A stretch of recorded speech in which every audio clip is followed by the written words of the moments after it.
அனைவருக்கும் வணக்கம். தமிழக அரசு தற்பொழுது ரேஷன் அட்டைதாரர்களுக்கு ஒரு முக்கிய அறிவிப்பு வெளியிட்டுள்ளது. இதை பற்றி முழுமையாக தெரிஞ்சுக்கொள்ள வீடியோவை ஸ்கிப் பண்ணாமல் பாருங்கள். அப்போ தான் நான் சொல்கிற தகவல் முழுமையாக கேட்கும்.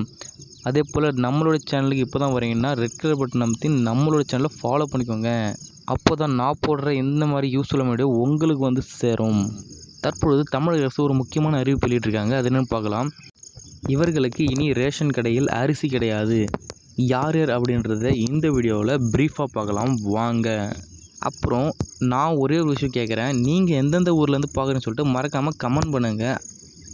இந்த ரேஷன் கார்டுகளுக்கு அரிசி கிடையாது. முக்கிய தகவல், மத்திய அரசு விதிப்படி இந்த வகை ரேஷன் கார்டுகளுக்கு அரிசி வழங்கக்கூடாது. தமிழக அரசு இந்த விதிமுறையை கடைபிடிக்கவில்லை அப்படின்னு சொல்லியிருக்காங்க. ரேஷன் கார்டு வைத்திருக்கும் அனைவரும் தெரிந்து கொள்ள வேண்டிய மிக முக்கியமான தகவல் இதுவாகும். தமிழ்நாட்டில் ரேஷன் கடைகள் மூலம் இலவச அரிசி வழங்குவதை எல்லோரும் அறிந்திருப்பீர்கள்.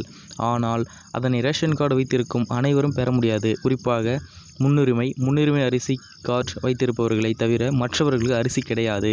இந்த விஷயத்திலும் தமிழ்நாடு அரசு ஒரு சிறப்பு விதியை கடைபிடித்து வருகிறது. ஆம், மத்திய அரசு விதிப்படி முன்னுரிமை பெற்ற ரேஷன் கார்டு வைத்திருப்பவர்களுக்கும் அரிசி கொடுக்கப்பட மாட்டாது. ஆனால் தமிழ்நாட்டில் முன்னுரிமையற்ற குடும்ப அட்டைகள் NPHH அப்படின்னு சொல்லப்படுகின்ற அட்டைதாரர்களுக்கு அரிசி வழங்கப்படுகிறது. இது தொடர்பான கூடுதலான தகவலை தெரிந்து கொள்ள நம்மளோட சேனலில் சப்ஸ்கிரைப் பண்ணி